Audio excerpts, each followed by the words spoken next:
Let's get ready to throw down. Welcome to the show, everybody. We are back, Sales Throwdown. If you're watching on YouTube, it's just a matter of time until Clint's lights go out, and he's pissed off about it again. So we're talking this time about quotas, right? We're coming up on the end of the year. A lot of people are taking time to plan in December, so that way they're ready to go in January. And we wanted to talk a little bit about quotas, right? Because everybody's got a different view of it. For some people, it's really nice because you have the clarity about what you're trying to do. Some of these companies, they don't even give you a quota anymore, which sounds great, but I think is more terrifying than it is anything else. And how do we think about it? How do we feel about it? How do you handle it yourself, right? So Clint works at a pretty large company, right? And they're publicly traded, and he's got a huge goal, right? I mean, do you ever think about that number and get demotivated? Is it always just like, not a problem, I'm gonna crush this thing? How does that work? Yeah, so personality plays a lot into this one, especially as a high corner D. I always want to shoot for the moon, and I always think that, hey, there's no goal unachievable. Now I will tell you that coming into the where it always hits me is the demotivation side is the fourth quarter, right? Because if you're not at your goal of where you should be at the end of the third quarter, you can't even imagine you have to make up now in the worst quarter to sell anything, in my opinion. Now I've got to make up this extra plus motivate not only myself, but my entire sales team and everybody on board. And this goes all the way down to the guy installing the equipment that we sell. All he sees or all they see is Thanksgiving, Christmas, end of the year. I'm just ready to take a break. This is the time I go skiing every year. So not only is your sales cycle increased or your sales quota increased, but now everybody along the way is getting losing sight of the goal. So it is super frustrating to try to keep everybody motivated. And yeah, it does. It plays a toll. I think everybody gets stressed out. I can see it up and down the hallways every single day of people having that end of the year kind of panic attack, so to speak. Where people have to start answering for what they did all year. Wait, And you that's don't think tough. that's just like proximity to you, and they're stressed out that they're just close to you? That could be. Yeah. I mean, no, no doubt. I mean, hey, I know that was a joke, but there's a lot of seriousness to that because the last thing that you want to be around with me is where I'm stressed out, because I wear my heart on my sleeve. I openly put it. We talk about it all the time. It's like, oh man, what's Clint pissed off? It's only 7:30 in the morning. How can you be this pissed off? And I see that effect, right? And that's where, that's why I say personality plays huge into this, because not only do you have to control yourself and your emotions and the way you do business, because that affects every single person you're around, whether you're at the bottom of the food chain or at the top. Because if you're at the top and you're trying to motivate your people to get going and you see no motivation at the bottom, it will rub into you. It'll get you. It'll hit you places maybe you don't feel the rest of the year. So yeah, end of the year motivation, hitting quotas and goals. I mean, the proof's in the pudding with sales. Numbers are numbers, and you can't make them lie for you. So the end of the year is tough, man. Beginning of the year, it's all shit. I got a whole year to sell this stuff, right? But So December is tough. you said something in there that I'm curious about. You said any goal is achievable, Yeah, right? So if they came, so can you share what your quota was this year? yeah, 24 million. 24. Okay. So Yeah. if they came back to Dollars? $12. I wish. $24. Bro, man, I got next year covered. So Roll out the Benjamins. if they had come to you, so if they come to you in January and they say, Clint, great job, man, great job, new quota 75, right? Yep. Is that just like that gut driven, that, you know what, I'm going to hit it, just get the hell out of my way kind of thing? I think every year that I'm in this business, that becomes that gets sucked out of me. That want to hit that set, like if they increase it by triple like that. Mm-hmm. Every year that I'm in this business, and I see the realistic side of what is achievable and what is not, what's realistic and what is not. That does get sucked out of me year after year, not in a bad way, but more of a realistic, professional way, right? Hey, okay, you say so, that so. Maybe 3 or 4 years ago, I'd have said, "You got it, Chief. I'm on it." And that would have been my response. And I would have done everything I could, and we would have hit 60 million, and somebody would have played that to me. Look, man, we were really just thinking 30 million, but man, you did 60. And that works for a while. But then if they start seeing that your capabilities, everybody has a limit. There's no doubt about that. Just because you're only one person, right? And you just can't handle that much stuff in 1 year. It's just almost impossible on it. There's only so much time in a day to deal with certain things, and how much of that other business starts to fail because you're not paying attention to it, because you did Agreed. too big. Agreed. And you give up something to get something, right? I mean, absolutely. there's a balancing act there. So for me nowadays, when somebody tells me, "Oh, well, I know how to play the Clint's cards," I'm just got to tell him, "Go get it," and that's his attitude. Now I kind of have a little more professional curiosity and enough knowledge in the industry to say, okay, well, hey, typical companies like to grow at about 16%. That's a healthy growth rate from this many $1 million to that. And there's that freaking light. Damn it. Dude, this is getting comical, right? I snotted myself at 56 years old. Like I'm in 7th grade and I'm drinking chocolate milk, right? I'm like, bam, wow. This is okay. The best reason. Instant ears red. Instant. Every time, every 4 minutes. And Clint, I'm so glad it's you and not me, because you'd be calling me. You would be 10 feet up my ass over I would. this. I'd be all shit over. Talk would be legendary. Exactly. All right. Yeah. So, Clint, How are do you you feel done? about that, man? Can I talk? Yeah, now? please. Right. Okay. Like, I mean, as an S, right? When you get a goal, is it motivating? Is it demotivating? Are there limits to that? How does that work for you down there in the S? So I'm about to be 60. I've been my very first sales job.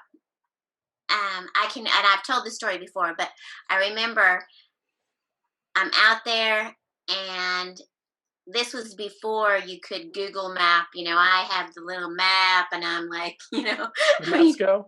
And I'm like, I'm gonna kill it. I'm gonna so kill this. I didn't have a quota. My boss didn't say, "Nan, I need you." I was like, "Oh, this is so exciting. I'm gonna go out." So how many years later? 30 years later, I'm the same thing. I don't have a quota. I have motivation. Like, what the hell? I don't excuse my language, but I do not understand, and I need someone to explain to me, and I'm sure I'll get it, but quota, that's so dumb. Like, I don't understand. That is so ridiculous. You go out and you kill it to the best of your ability, and now I just it's so stupid to me. It is the dumbest thing. Like a quota, if you're a week into, I shouldn't say that. If you're someone that is like, I've got to have this goal. I don't have to have a goal. I have to have, I want to succeed. I want to be successful. I want to do it. It doesn't matter if Al tells me, Nanette, you know what, if you can't bring in $2 million next month, then, and I'm going to be like, well, hell, if I can bring in $2 million, I'm going to do it. It's not because you've told me to go make two. That doesn't make any sense to me. So I'm not a good person to ask this question to. I try every time. I want to do my best. So why does someone need to be told an amount to get off their lazy or hold on? Oh, wait a minute. Hold what is it? Well, we got to back up a little bit. I'm sorry. I know that was rude. Lazy. So Nan, I do agree with you a lot, because I even get to the point where I hate commissions, right? I don't even like the commission structures, because I think you're hired to do a job, which is selling, and you should sell, and we should pay you accordingly. I've mentioned that many times. So to that point, I understand what your thought process, and by no means is these following statements shitting on you, but I will punch holes in it, because most people will. I know John's just salivating over there. I have a lot of thoughts on this topic. Yeah. So I'll say this. One of the things is you can't project as a business owner or a sales leader, go get it. You just can't project it. You don't know what growth is. You don't know what somebody's potential is until you set the bar somewhere to see where they fall in that mix. And it doesn't have to be and I always say this, goals have to be achievable for everybody. It's different, right? Every company, it's different. You can't tell one guy that sells really well, hey, your quota is 50 million, and tell somebody else that's not doing as well, hey, your goal is also 50 million, because that's unachievable, right? It's not a realistic goal. Can I ask a question? Okay, so the guy that you have identified as he is capable of 50 million, right? Mhm. So if you didn't give him the goal of 50 million, then he wouldn't have done it. I don't get it. No, it's more for financial and Okay, sales so I tracking. get it. So Yeah. it's not for the salesperson as much as it's Well, for it depends on the personality, right? So, if I tell John, hey, I need you to go kill it, John has no idea what that means, man. I mean, Exactly. he has absolutely no idea. I think Doc even tried that when John worked for Doc, if I remember correctly. Did I not work. mean, hey, I just need you to go kill it. Well, what does kill it mean? I don't know what kill it means. So it's very personality driven on, well, yeah, that is, so let me put it into, in perspective for you guys. You two on my screens are right above each other. For you two, your reaction is the exact same. John's reaction is the opposite way, right? So he can't even understand what it means to not have a quota. I mean, he doesn't even get it. Okay, Yeah. but I will bring. Okay, so to Nan's portion of this equation of just go kill it. And I run a small business, but that business is predicated on some numbers called It's a sales loose numbers, definition. right? Okay, go ahead. to cover the nut of paying all the bills, right, Nan? Mhm. So you have to assign those sales, and as loosely as we do, we project what you will sell, okay, versus what I will sell, versus so that you know how to budget and where you can take your company. So from the dynamic of the back room that doesn't sell, guys, the front of the house, people like us that get out there and get on the streets, those quotas reflect our responsibility to revenue But that's that's necessary. That's all. But that's a different question than what I was asked. So Hey, yeah. So let me interject here because Doc brought up a good point. Somebody is projecting what killing it is for Nan, right? Doc in this scenario is he knows if I tell Nan to go kill it, that means I need her to do what she always does. But there's numbers to back up what Doc means to kill it, right? And Nan, personality wise, doesn't need to know the figures and numbers because she knows what she can and can't do. And Doc is banking his business on, when I say kill it, I need you to do what you've always done. There's numbers behind all of that equation. And Nan, you know this because you compile those sheets of revenue and report and give them to me so I know how much money we have. That's why I go back to the statement. I'm like, girlfriend, you're right in the thick of all of this. I know, but I was asked a question. Are you motivated or demotivated? That's all. That's all. Here's where Nan's going. I'll be honest. This is the beauty of a certain S and a certain I too, right? I know that 60,000 is better than 30,000, right? I mean, I'll dummy it down for you, right? So what I want more than anything else is to get to 60,000 because I've seen a $30,000 month and lived a $30,000 month, and I've seen a $60,000 month, and I know that's the wave that I'm in because I don't go zero ever, right? And I always prefer the higher number. So Nan and I always go, okay, how do I get to the higher number? And it works in a stupid way for people like us. That's all. Yeah, and I know what you mean. Going back to the original question of does it motivate or demotivate? So I totally get that. It definitely. I'm just answering that question. Yeah, right? I absolutely understand that. It has its demotivating qualities for you because of your personality traits. I mean, of course it does. I mean, that fits you perfectly. For John, that's an achievable bar that he can set expectations along the way, and he can schedule this thing out, and he can make 1,000 spreadsheets to get there, and he can have all these little hidden goals and little ticks and stuff. He needs that, right? You can't tell John to go kill it. It will absolutely that same statement that demotivates you in one way will demote John in a completely different fashion. But if you have an S and you want to talk about how you set those goals and other parameters, right? You don't use numbers necessarily.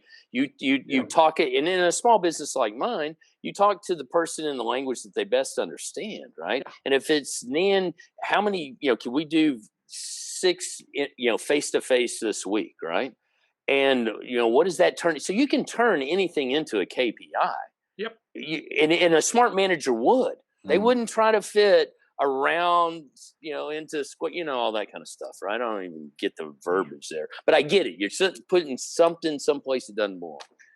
Giuliani. But anyway, go ahead. So let's talk about John. I want to know your perspective on this so topic. the thing to remember is that all of this, quote unquote effervescence and outgoingness, like this is all forced behavior for me. Like I love you guys, but I can't wait to be done with this podcast because I want to go not be around people. Right. On some level. So if I don't have a goal to hit with the clarity around it, hey John, I need you to make, right. And it can be an activity goal. It can be a KPI goal, or it can be a monetary goal. But if it's a monetary goal, I need to run my process to figure out my KPIs that I need to be like doing regularly to hit that goal. But the idea, like the thing about working for Al, whenever I worked for him before either one of us knew any of this stuff, was that line, right? I can hear it in my worst dreams. Hey man, let's just make something happen. And like, I mean, like my blood runs cold just saying it out loud right now, because I'm just like, what is something? What timeline? Are we talking effort? Are we talking results? Like what, there's so much that I don't understand about the lines of the box that I can't even start. And it just causes anxiety for me. Yeah. And I know that statement coming from an I, my first reaction to that statement especially from an I or a D, is that, okay, so you're telling me I'm failing now. Yeah. I was going to say, hold on. I was about to say, and looking, because I look down to see you, underneath me is a man that only wants to win. Clint is, what is the win, right, Clint? Yeah, 100%. Right, because you just simply said, hey, that just sets me up for failure because it's just muddled, right? Mm-hmm. No, I completely understand. So if you got a sales guy that's a D, show him what the win is. Yep. This is winning. This is not. And you've won that. That's a simple conversation. Absolutely. When you talk to me, it gets stupid. When you talk to Nan, you got to put the kid gloves on. And when you talk to John, it's even the same way.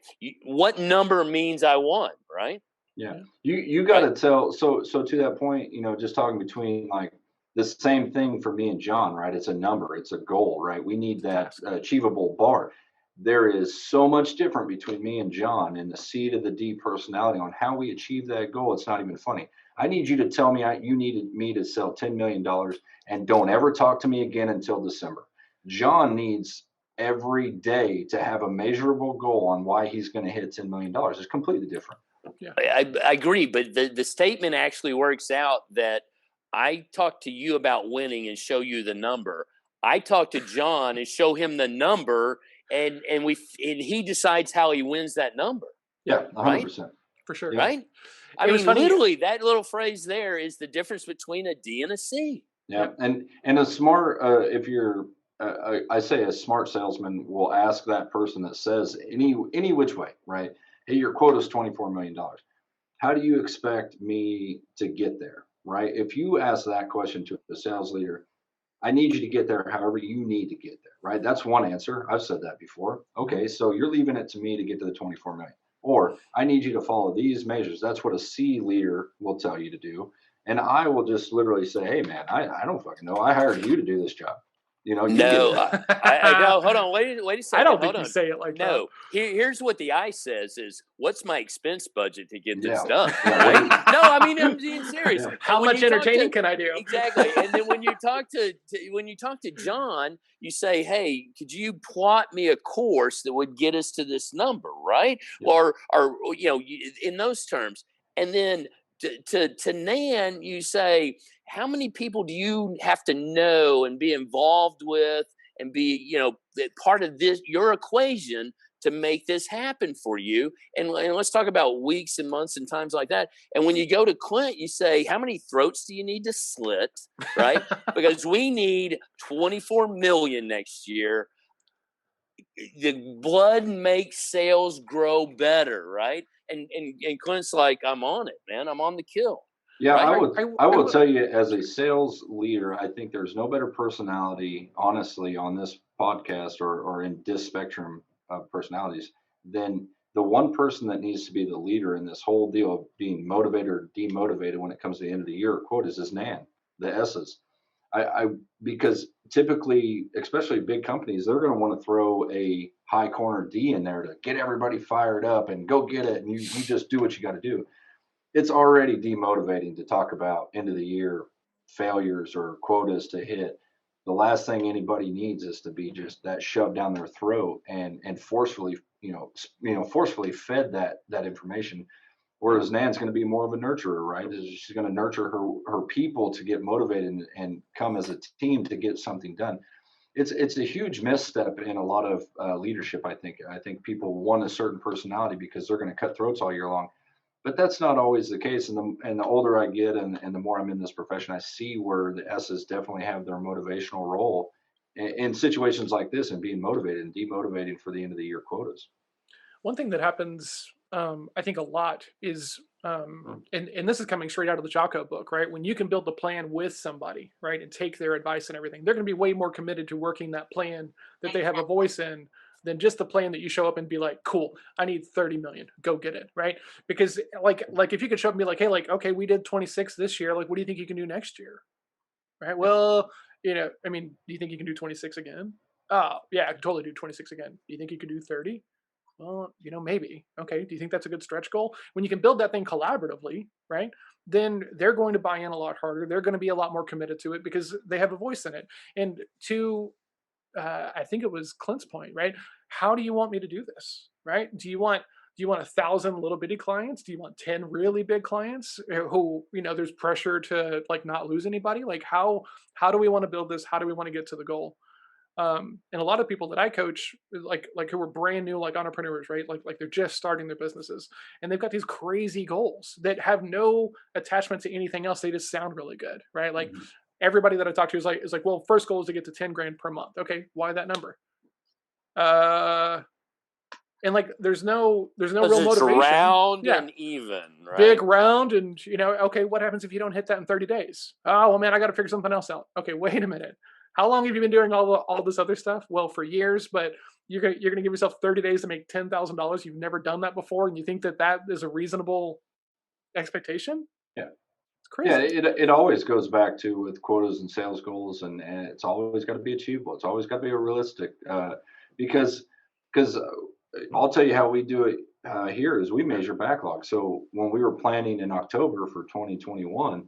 One of the first questions was, Clint, what do you think we can do next year? I think we can. I think 30 million is absolutely achievable, assuming that a lot of these things bounce back and we get out of what we're in. And, and it was like, okay, well, last year we came into this year with $11 million in backlog. This year we're going in with 10, and you're upping the sales goal $6 million. How do you see that? And it's a truck that hits you in the face. It's like, that's a damn good point. I wish I'd have thought of that before I opened my damn mouth,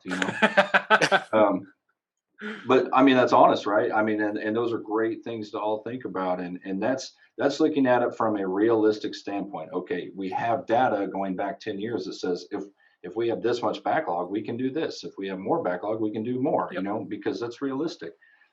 To just throw out numbers and then expect all your people to hit it because that's what you think you can or might be able to do is just, it's just a shot at the moon. It may hit it, it may not. Yeah. When the other thing about a quota, right, in a timeline is that deadlines make things happen, right? And I used to, because you read about this in like productivity stuff, when you're trying to get more things done, right? One of the first things they say is just assign a deadline because work expands to fill the time allotted, right? So if you're just supposed to make something happen this year, right? Oh, lights went off. If you're watching on YouTube, comment on Clint's face right now. And also Clint should have to put money in the till. Yeah, or exactly. Something. There should be something going on. So we could all assign that to each other too. I'm starting to wonder if there's not a coin slot on the wall. I'm forgetting to put coins in to turn the lights on. Well, you better start putting like dollars aside because when you lose it on this light switch and just rip that whole thing out of the wall, you'll already be able to replace it, which would be nice. Yeah, come Sorry.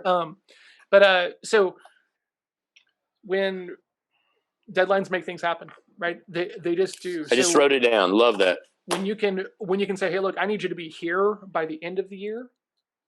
Okay, cool. Like I now have a target and I have a timeline, right? We're taking it out of the realm of like ambiguity, right? To where like you got to be always on, you always have to be always accessible and everything. Because like that's how I feel whenever I don't have clarity. But the moment I have clarity and I can KPI it and figure out like what the activities I need to be doing are, that allows me to shut it down whenever I'm not like supposed to be on the clock. And that to me is the balance that I need as a C in a sales role. Yeah, and even to the point of not just a sales goal, but even like deadlines with your customers, Yep. because I have all kinds of customers like, hey man, get it to me when you can get it to me. And then in a week they're screaming at you, why didn't you get this to me? It's like, well, you told me get it to you when I can, and I put you on the back burner and I worked on all this other shit. And now you're a failure in his eyes. Now I'll just go with somebody else, Yep. And so you gotta And be talk about that because that's one of the big things that kills deals, right? You take too sure. long, Yeah. they lose the moment, right? And they're like, we're just going to stay here, right? Hey, I'll tell you right now, I've done that right now. I'm in that. It's a complete failure of mine right now where I've got a customer call me, hey, you told me you'd have this last week, and it's like crap. I was working on other things, and I could give him 1,000 excuses other than just own it. Hey, I messed up. I hope you still give us a shot here. And I may have lost a pretty good sized deal, and I would really hate to report that I do that in a couple weeks. But at the same time, it goes right back to deadlines of it was, hey, give it to me when you can, give it to me in a couple weeks. Hey, maybe you could just wrap that up by the end of the week. And there was never, and so to this whole point, right? If somebody would have told me December 12th at 3 p.m., I want this thing, that works for me, right? And I will have it to you because I'll work till midnight. But if you tell me it's I just need it in a couple of weeks, I'm going home at 6 o'clock, 7 o'clock at night. And let me throw this out there too. When I say hey, I'm flexible on this, that's in my mind that you don't know what my flexibility is or isn't, right? That's ambiguity, such a nice statement. It is such a nice statement. Right. But I'm turning into a D and a C saying I understand, and eyes need to understand this. That flexibility, you say you're thinking 3 months, and the guy says, oh no, I was giving to you till tomorrow. I'm used to getting it today, right? To ask the question, to clarify. Clarification. When you have ambiguity, you could run afoul because of it. So be careful out there. I am called in numerous circles like Captain Literal, because like if you tell me take your time, okay, I will. But the other side of this is when it's like because Clint has a team involved, right? Like this stuff takes process. He has to go in. He's got to get the whole plan put together and stuff like that. And when you have a process, you should know how long it takes to get something through that due diligence. And so that way you can sit down with them and go over the numbers and like make that part of your process. Go in and build that out with your team. Hey guys, if I bring you something, how long do you need to like vet it and put the numbers together and everything else? We need 3 days. Okay, cool. 3 days. So that way you can set that expectation. Hey Clint. But I think I think most people do get that, right? Do get what? On their side of the equation, how long it takes a certain process to occur. Oh, you think not? Well, because here's what happens for the I personality, right? Because I coach a couple of these guys and they do this, right? They set the expectation. Everybody forgets everything. So then that prospect is like, hey man, it's been a couple of days. I haven't heard anything from you, right? And that I, who has probably forgotten when they had the original conversation, how much time has been, what kind of expectation they set and everything else like this. They just turn to the team and they say, hey, where are we on this? Right. And the team's like, God, like we know how long this takes, right? We've talked about this, right? Yeah. And if you don't have those conversations, then you're just a terrible salesperson who is like making it really hard for your team, right? And agreed. I'm like, I'm an I, but that rails me. I'm like, how do you not know your process and the time frame for all the dynamics? And it's not just one dimensional, unless you sell one product, but most of us don't. Mm-hmm. I mean, I guess I'm less I than maybe some other people out there. Well, but don't let me down, eyes. Quit being jerks, man. The big difference, though, is that you're in a position of like leadership and ownership inside of your company because it's yours, right? So, but there are plenty of eyes that do the same thing that I do. Absolutely, right. And when you get to that level of confidence, right, you hit that critical mass and things are going well, and you know what you're doing, then you don't do the same stuff, right? I'm talking about people who work for somebody else. There's this pressure of quota and certain goals and everything else like this. And you get that email and it's like, oh, I don't have the notes on this, right? I didn't put it in the CRM. I didn't write anything down. It's just been this like nebulous thing and all of this stuff. And so you have no idea what expectations you set. I get that, right? But come on, man, you got to have some kind of Rolodex in your head that shows you, and you take a handful of notes and then hold on, guys. I have a way of utilizing C's and D's and S's, and Everybody's helping us. We're like the we're just the village idiot, right? What an I statement that was, right? We Like are. we're all talking about like how we're having to like offshoot for our weaknesses and find certain things so that we like we can run as well as we possibly can. And Al the I is just like, this is why you utilize other people. So that way they can do this stuff for you. Don't take that the wrong way. I'm saying it takes a village, man. And We're I'm not a village taking it idiot. the wrong way. Right? We're taking it literally. Like Yes. Now the funny thing is, he just said, "Oh, it takes a village." I literally heard all that. Literally, I'm like, I agree with you. Yeah, you should put this on everybody else because it's a D way of thinking it too. 100%. Hey, I have this person for that. I have that person for that. And here's the deal. But the difference between an I and a D is Clint demands it. I just beg for it, right? I'm like, please help me out, man. This is going horribly wrong. And I'm a likable guy. You wouldn't want this on your brother who looks like me. Please help me out. Well, so the other thing to consider, right, is that a lot of people are not intentional with their conversations, right? They're not setting the next step, right? They're like, oh yeah, we'll get this back to you in a couple of days, and then they cannot figure out why it's so hard to get back in front of these people. It's like, you're the one who let them go back into their social media and their emails and their other competing priorities. Like, you're asking for that, right? Like you need to know your process, and so that way you can set that expectation. Because what happens is most people don't do it at all. Oh yeah, we're gonna get this back to you, soon, and then we'll go over it together. What the hell kind of expectation is? Like, I don't know what to expect now. Like, okay, yeah, and that's I don't know. I don't know many people, and it's definitely, I don't think it's a personality thing, that people that don't hit goals, regardless of, even if it's to the point of, hey, Nan, I need you to go kill it. That's still a goal of some sort. That's still a quota of some sort. Is it measurable? I don't know. That's remains to be seen. But the point of it is when you don't feel that you killed it, in Nan's point, or you didn't hit a quota in John's point to a certain degree, I don't care who you are. That's pretty demotivating, no matter what personality or walk of life you're from. And so I'll challenge you with this: if you're out there listening and you're in a sales role, is that when somebody gives you an open-ended, or maybe even gives you too much, because if I worked for John and he gave me 1,000 things to do every day to hit these measurables, I would have a problem. I don't with do that with somebody like you. Agreed, right? But people do, right? Sure. And so I would have a problem with that, and that needs to be upfront expectations of who you are and who you work with, to make sure that, hey, I'm lessening, even if I don't hit this goal, I'm lessening the demotivation at the end of the year, or to the point of what we're talking about. I've got to lessen the burden on myself, because man, I'll tell you, I really don't care who you are. I think you get demotivated instantly when you don't hit somebody's expectations. Well, and own and understand that if the pressure's too great, you're just setting yourself up for failure, right? And there's where the conversation happens. It's like, it's a shared responsibility. Whoever puts the quota on me owns a certain amount of responsibility for their expectations, right? Dude, that's the nugget right there, right? You can't just show up and like drop a big number in someone's lap and then, like, no. I mean, you can, and lots of people do it, but here's what you would get from me. How the fuck do you want me to get there? Yeah. Right? You know my track record. Hell, you know me better than I know myself. Hell, my shadow scares me. What are you asking me to do? But and why? Point, right? About demotivating, whenever you don't hit a goal or you don't hit somebody's expectation, right? Like, that's really important when you're trying to like build your sales culture, right? If your sales culture is just results only, right? I don't care what you do, like just hit this number and we'll see you in December, right? Yeah.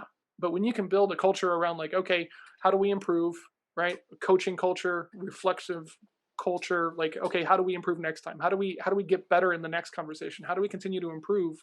I think that changes it a little bit, because then it's like, okay, hey, we missed the target, but sometimes things happen. What do we need to adjust? Right. And the other thing is more cocaine and hookers. The other thing is you need to have a mindful eye on this, right? Which is why the tracking component is so important, right? Because in Clint's business, right, he's talking about backlog and all these things, and a project that might start in April, right? And it's like, you can feel really good about that and take your foot off the gas. And that's my concern, right? Is that I start to see the things that I want to see, and then I take my foot off, and then I start to slow things down. But I'm telling myself, oh, in the future, right? No, starts right here this week. What are you doing? In my opinion. Yep. No, I agree with that, John. Especially with the take the foot off the gas, because I see it all the time. I see it in myself sometimes. Okay, I got that one out the door. I can relax for a minute, but man, you still need to be on the gas with another project. You should have more in your pipeline that you should be pumping out the door, right? So that happens a lot. I see that in all personalities of all ages. I've seen that happen. Yep. And It's okay, I did my part. See you in a couple of weeks. No, man, we yeah. need you going again. Yeah, when you flourish in the "what have you done for me lately" like sales culture, you're gonna die by that same kind of sales culture. Whereas Yeah. I know every week I need to have 5 decision maker conversations, like every week, and like when Well, that's the goal, that's all I have to shoot for, and everything else after that is extra and gravy and just nice. But so I'll say that I think some of those tenured sales guys, some of those people that have been with you maybe 10 years or maybe even 30 or 40 years, right? One of the things as like a company leader or a sales leader that you got to be careful of is how you motivate people if they hit their goal as well, right? Because if the Mhm. only thing is that if I don't hit it, it's bad, but if I make it or do better, then it's just the It just same. goes up. It just goes, yeah, or yeah, you increase it, but there's no reward at the end of the day. So Mhm. because a lot of guys will just straight up tell you, hey, that's what I pay you commission for. You did your job, and Ugh, hey, yeah. Because I don't totally disagree with that. By the way, it's just that I challenge you to along the way. Those measurables uh, are more important to me now than they ever were. mhm, Of being able to constantly reward. Hey, we hit our 2 million because I like to break it down monthly. I like to break any goal down in mhm, a monthly fashion. So everything in my world is always kind of divide by 12. I've always kind of lived that, and I even break it down further because I mentioned a couple times where I almost throw 2 months completely out of the window. yep, I'm still utilizing that 12-month window, but I'm really setting my goals in the month. And for me, that works really easy because I think, hey, one of these months you're going to pop a big job you might have been working on for 12, 13 months, and it's going to be 6 million when our goal was 2.5. That happens a lot. But the next month might only be 200,000, and the next month might be yeah, 250,000 again. And that happens in my business a ton. So it's really hard to break an even split. But I will tell you, if you can hit a $6 million one, and then we can still push forward and get that same goal next month, that's huge for our backlog and huge for our business. I still know that my goal is X and it's divided by 12 and I can roll that over. That's to me, that's worst case scenario.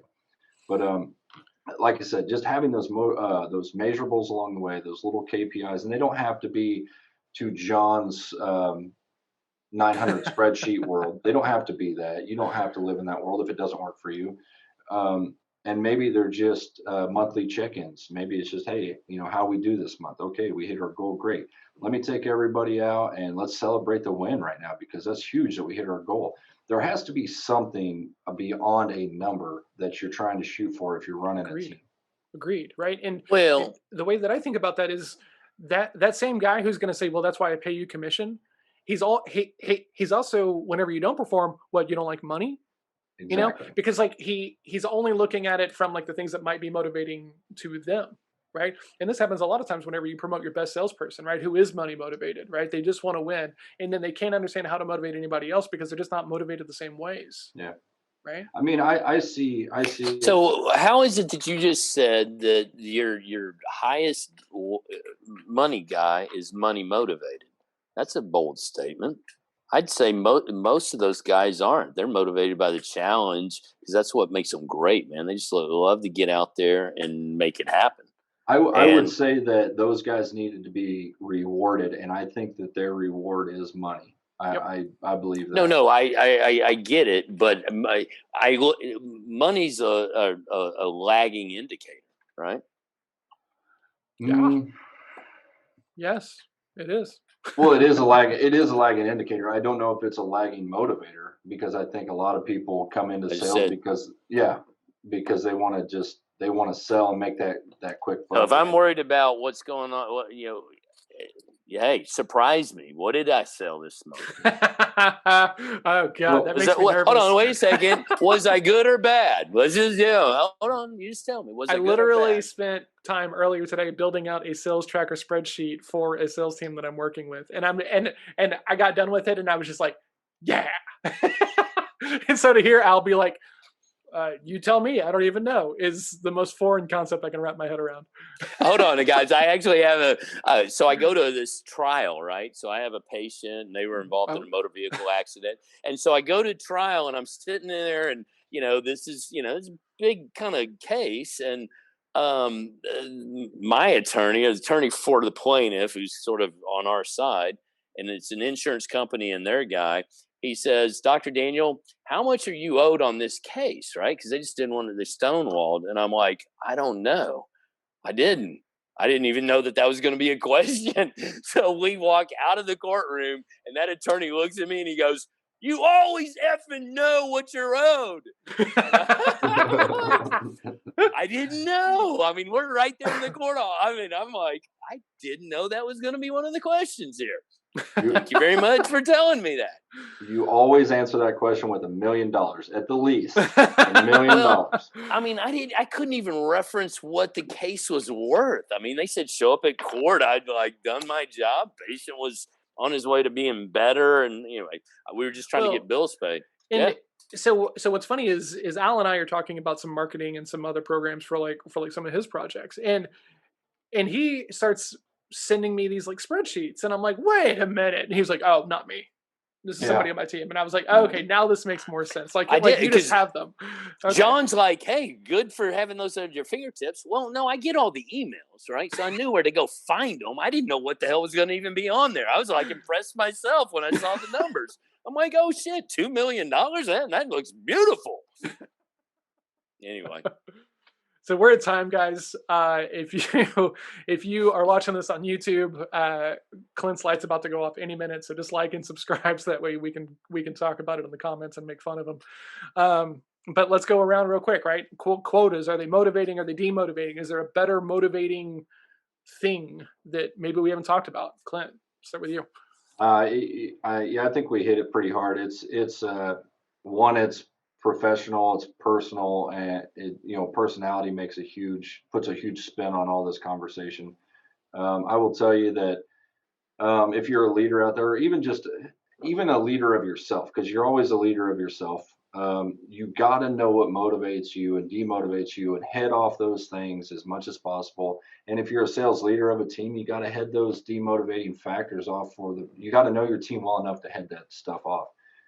There's all kinds of leadership training, and we constantly mention Jocko's book of Extreme Ownership. That stuff is in there so hard of how to kind of run your team and know those people, to kind of sum all this up, to set quotas for people. You have to do it in so many different ways that works for the people you're setting them for, and even yourself and even your company. What do they expect?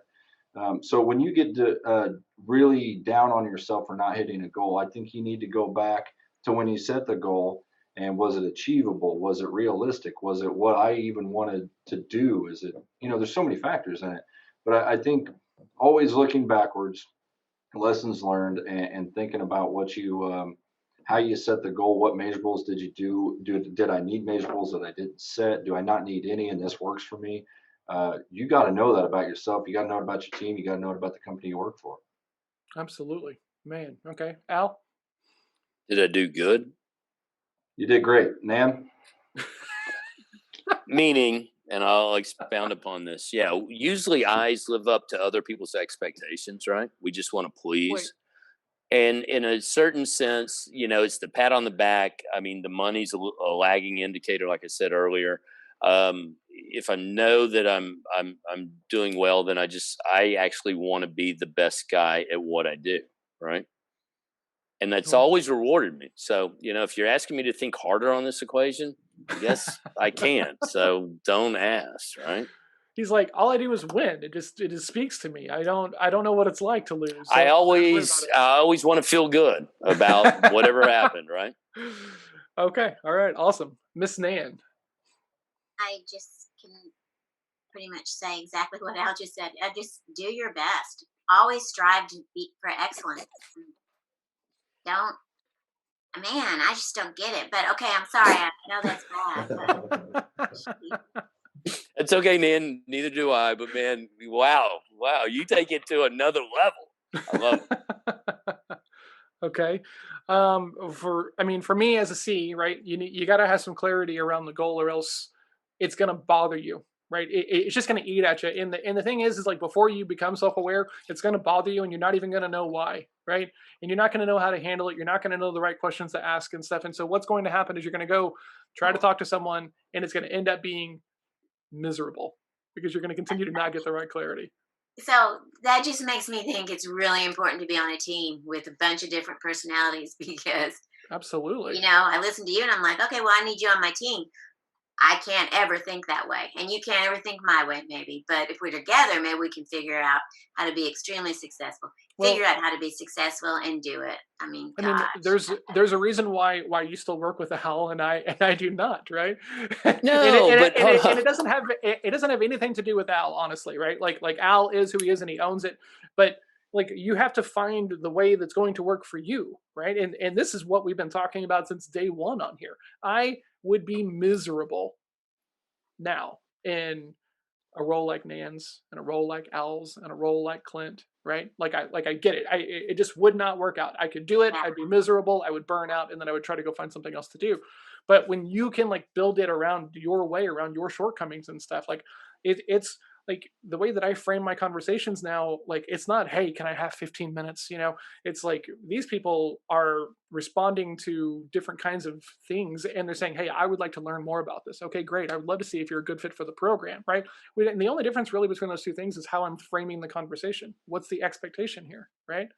And so when you can build your process around, right, if you're a C, so where you can come in with that authority as opposed to being the likable guy, right? I'm not going to win on the likable range, right? Versus Al, like they're going to want to go hang out with Al, like because he's fun and he just barrel laughs. Dude, Clint's the same way. But hold on, right? I'm no, not. I get what This you're is not saying. just like pure like self-deprecation. I mean, it's a means to an end, right? So I go build the process so that way I can sell the way that I want to sell, right? With the authority, and I'm going to get a yes or a no, and I'm going to do it my way, and it's totally fine. So ultimately, all of this.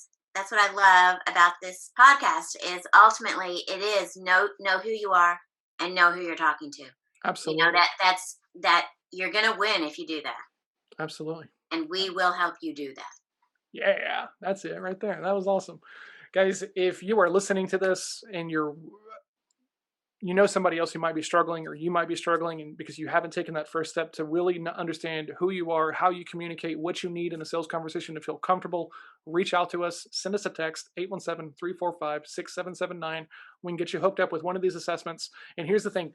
I had someone and they were trying to fool our assessment. You can't do it, right? Because it'll kick you out. So you have to answer honestly. You have to be yourself, and that way you get the results that you're looking for, and it is going to show up so much further than just your sales conversation and your sales role. But if you're looking to take this assessment because maybe you have some free time in December, because we all know you're not cold calling people in December, reach out to us. We can get you this assessment. You can start learning about yourself. If you're watching on YouTube, please comment. Let's just make Clint have to fix this light switch in his office. Like and subscribe. Follow us on all social. Everything is at Sales Throwdown. Yeah, that's it, guys. This is going to be probably our last episode for this year, right? Because we're going to do some re-releases because everyone's going to be busy with the holidays. So take this time to plan for January. Don't start planning in January. You're already behind the curve. Plan now. Make sure you're set up for success. Have a great holiday. Cheers. Let's Merry Christmas. Absolutely. Peace. Thanks, everybody. See you next year.